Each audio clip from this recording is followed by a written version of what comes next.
Казакстанда айтылуу апорт алмасы кайра жанданат. Буга байланыштуу өлкөдө аталган өнүмдүн үрүнүн өндүрүү боюнча атайын программа иштелип чыкты. Ошондой эле ата мекендик сорттун улуттук стандарттары кабыл алынууда. 4 жылга пландалган масштабтуу долбоор бир нече этапты камтыйт. Бул үчүн илимпоздор эң оболу бардык алма дарактарынын түпкү атасы деп эсептелген север сортторун чогултушту. Кийинки кезекте энелик көчөт багы пайда болот. Бул ишти жүзөгө ашыруу үчүн 2025-жылы Жашылча жемиш чарба илим изилдөө институтунун филиалында 10 гектар аянтка апорт отургузуу көзделүүдө.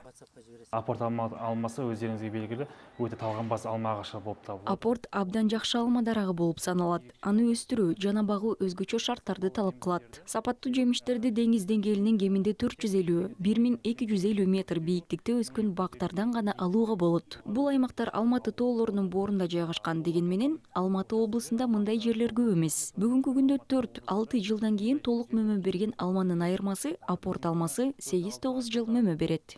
Кейін толық жеміс беретін алма ағаштарынан айырмашылығы, бұл апорт алмасының айырмашылығы, бұның негізі жеміс беру, толық жеміс беру мерзімі 8-9 жылды құрайды. Эске сала кетсек, былтыр Алматы апорту расмий түрдө Казакстандын брендине айланган. Адистердин айтымында алманын ата мекендик сорту чоңдугу жана даамы менен мекендештерге гана эмес, чет элдиктерге да көптөн бери популярдуу болуп келет. Андыктан бул өнүм түрүнө делген суроо талаптын жогору экендиги талашсыз. Эми кезекте аны кайрадан жаңыртуунун өзгөчө маанилүү экенин адистер айтышат.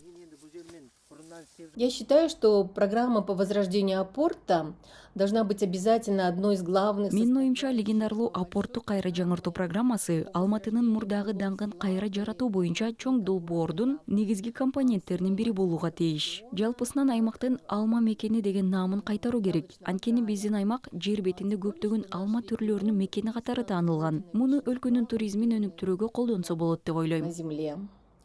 Это можно и нужно использовать для развития яблочного туристического направления.